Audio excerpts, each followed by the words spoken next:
اعوذ باللہ من الشیطان اللہ چلا پکا بسم اللہ الرحمن الرحیم۔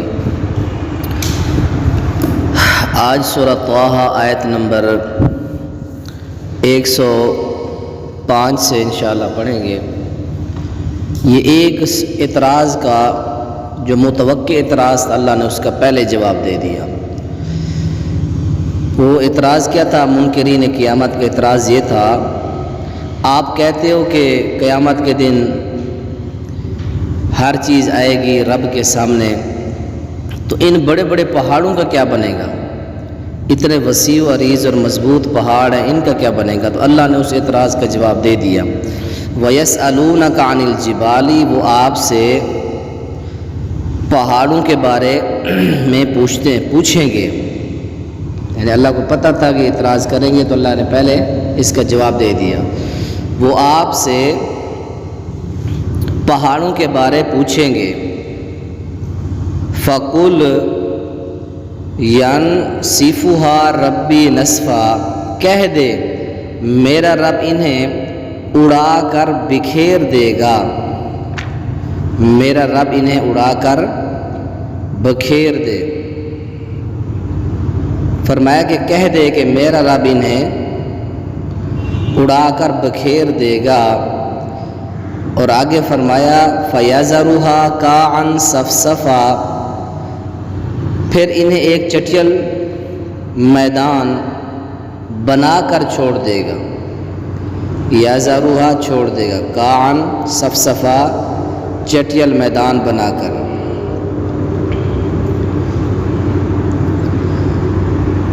لَا تَرَىٰ فِيهَا عِوَجًا وَلَا أَمْتًا، فرمایا کہ جس میں تو نہ کوئی کجی دیکھے گا نہ کوئی ابھری ہوئی جگہ۔ کجی سے مراد کیا ہے؟ نہ کوئی جگہ نیچی ہوگی نہ اونچی، نیچے جگہ نہیں ہوگی، بالکل ہموار برابر۔ فرمایا کہ جس میں تو نہ کوئی کجی دیکھے گا اور نہ کوئی ابھری جگہ، امتا کا معنی۔ فرمایا کہ قیامت کے دن یہ پہاڑ بھی ٹوٹ جائیں گے، ریزہ ریزہ ہو جائیں گے، اس طرح اڑ رہے ہوں گے جس طرح وَتَكُونُ الْجِبَالُ كَالْعِهْنِ الْمَنْفُوشِ، جس طرح روئی کو ایک چکی والا جو اس کو دھنتا ہے پھر اڑتے ہی، اس طرح پہاڑ بھی اڑ رہے ہوں گے۔ سورہ قاریہ میں فرمایا، آگے فرمایا کہ لَا تَرَىٰ يَوْمَئِذٍ يَتَّبِعُونَ الدَّاعِيَ لَا عِوَجَ لَهُ، اس دن وہ پکارنے والے کے پیچھے چلے آئیں گے۔ یومئذ، اس دن، یتبعون، وہ پیچھے چلے آئیں گے، الداعیہ، پکارنے والے کے، اس دن وہ پکارنے والے کے پیچھے چلے آئیں گے۔ وخشعت الاصوات، اچھا لا عوج لها، جس کے لیے کوئی کجی نہ ہوگی۔ اس دن وہ پکارنے والے کے پیچھے چلے آئیں گے، آواز ہوگی، آواز دینے والے کے آواز پر سارے قبول سے اٹھ کے میدان محشر کے اندر جمع ہو جائیں گے۔ وخاشعت لا عوج لها، جس کے لیے کوئی کجی نہ ہوگی۔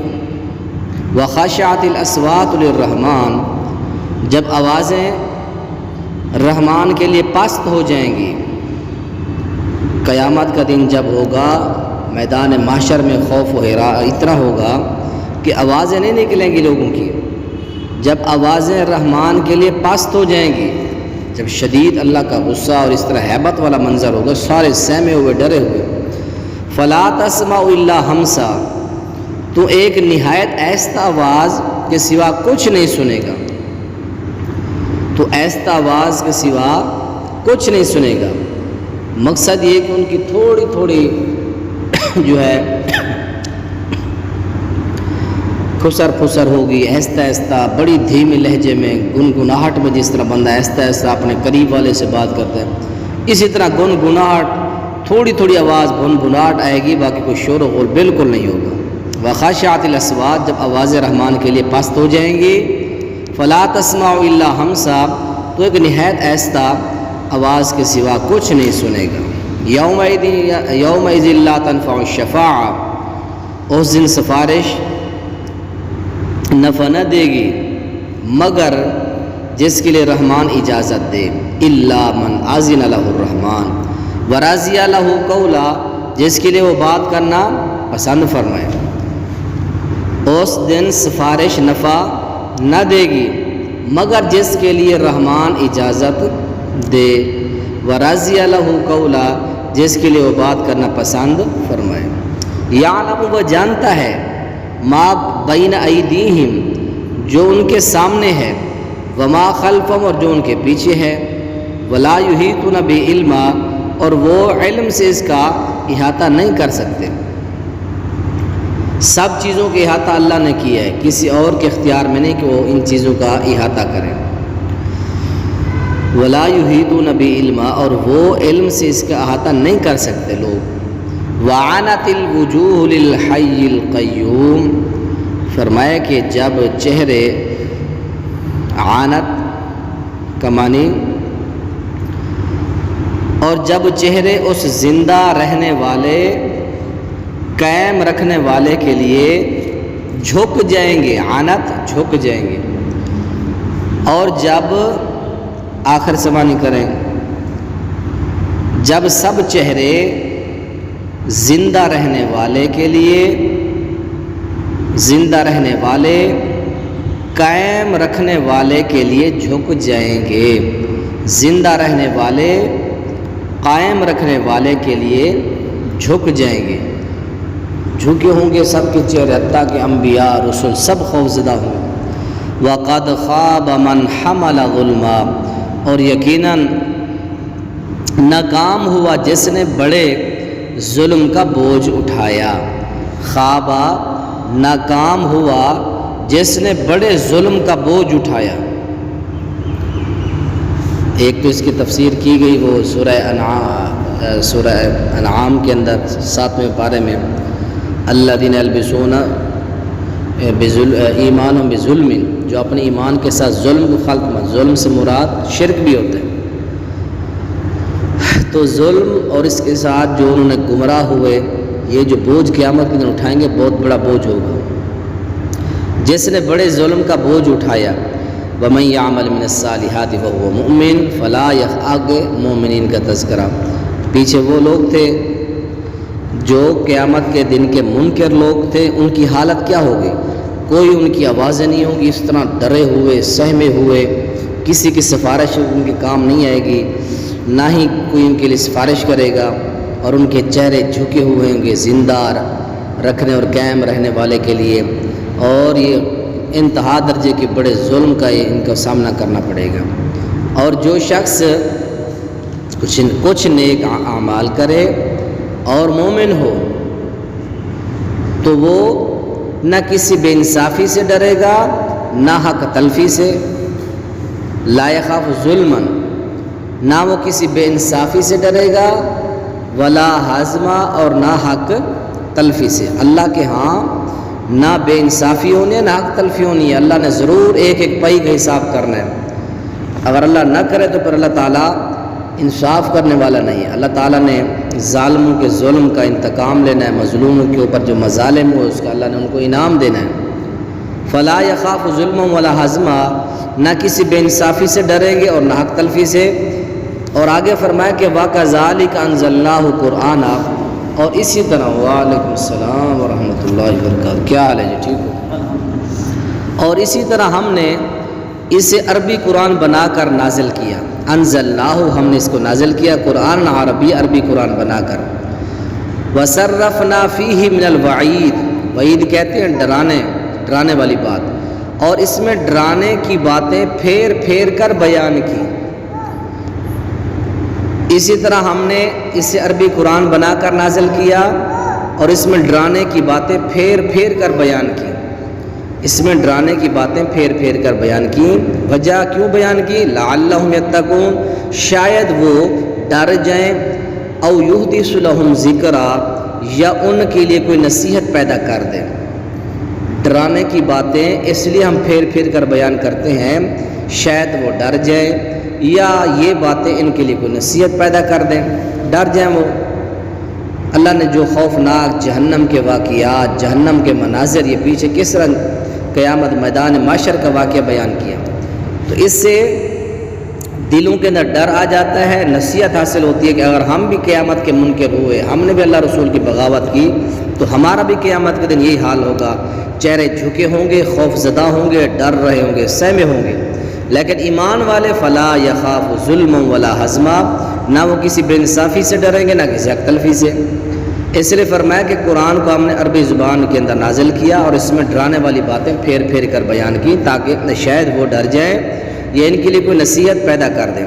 فتعال اللہ الملک الحق، بہت بلند ہے اللہ جو حقیقی بادشاہ ہے، مالک الحق جو حقیقی بادشاہ ہے، بہت بلند ہے اللہ جو حقیقی بادشاہ ہے۔ ولا تعجل بالقرآن من قبل ان یقضى الیک وحی۔ اب اس چیز کا تذکرہ آپ نے سورہ قیامہ کے اندر بھی پڑھنا ہے، لا تحرک به لسانک لتعجل بہ۔ اب پیغمبر کیوں جلدی کرتے ہیں؟ جبریل کو ایک مرتبہ پڑھنے دو، پڑھنے کے بعد پھر آپ پیچھے یاد کریں، اب جلدی کیوں کرتے ہیں؟ ہم نے ذمہ لیا ہے آپ کے ان علینا جمعہ قرآن، ہم نے آپ کے دلوں میں ہم نے قرآن کو جمع کرنا، اب جلدی نہ کیا کریں۔ سورہ قیامہ کے اندر بھی ذکر اور یہاں پھر ذکر آ گیا، تو پھر آگے حضرت آدم علیہ السلام کا ذکر کر دیا۔ اس کے اندر مناسبت یہ ہے، کل پڑھیں گے وہ وَلَقَدْ عَهِدْنَا، لیکن مناسبت انسان کے اندر فطرت ہے بھول جانا، انسان بھول جاتا ہے، خطا کا پتلا ہے، انسان کو نسیان لاحق ہو جاتا ہے۔ اللہ تعالیٰ نے آپ کو منع کیا کہ آپ جلد بازی نہ کریں، خاموشی سے سن لیا کریں، پھر یاد کرتے رہیں، اگر مسئلہ بنے گا تو پھر آپ کو یاد کرا دیں گے۔ یہاں دوسری مرتبہ آپ کو اللہ تعالیٰ کہہ رہے ہیں کہ ولا تعجل بالقرآن، ہو سکتا ہے کہ اللہ کے نبی بھول گئے ہوں، آپ پھر اسی طرح دوبارہ پیچھے پڑھنے لگ گئے ہوں، پیچھے نہیں بلکہ ساتھ ساتھ پڑھنا شروع کرتے تھے۔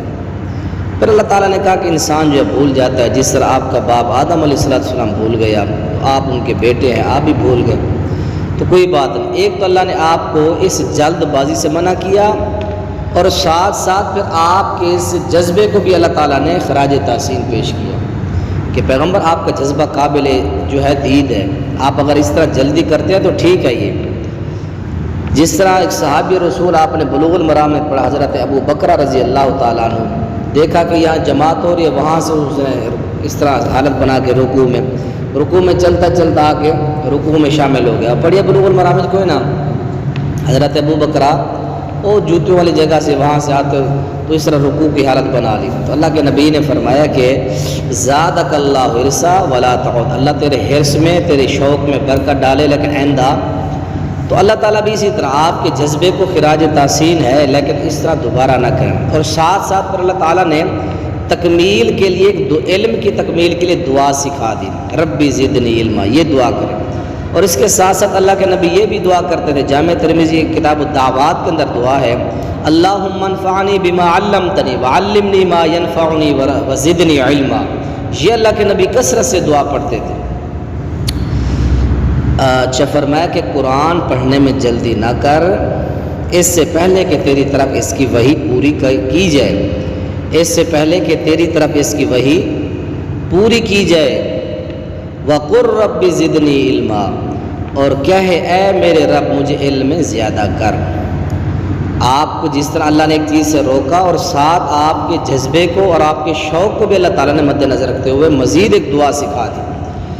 فرماتے تھے اللہم انفعنی بما علمتنی، اے اللہ مجھے اس کے ساتھ نفع دے جس کا تو نے مجھے علم دیا۔ اب اللہ ہمیں یہ کتابیں، یہ قرآن، یہ حدیث پڑھا رہا ہے، اللہ کا یہ فضل ہے، تو اس کے ساتھ دعا بھی کرے اللہ ان کے ساتھ ہمیں نفع بھی پہنچا، ہمیں دینی دنیاوی اعتبار سے اس کے اوپر عمل کرنے کی توفیق بھی ہمیں عطا فرما۔ وعلمنی ما ینفعنی، اور اس کا علم دے، اس چیز کا علم دے مجھے جو مجھے نفع دے، اور میرے علم کے اندر اللہ اضافہ فرما۔ آگے پھر حضرت آدم علیہ السلام کے قصے کے ساتھ یہی مناسبت ہے، انسان کی فطرت ہے، انسان بھول جاتا ہے، انسان کو نسیان لاحق ہو جاتا ہے، تو پھر اسی بات کو ثابت کرنے کے لیے پورا قصہ حضرت آدم علیہ السلام کا ذکر کر دیا۔ وہ انشاءاللہ آیت نمبر 114 سے کل پڑھیں گے، جو دیکھو نہیں آتا پوچھو۔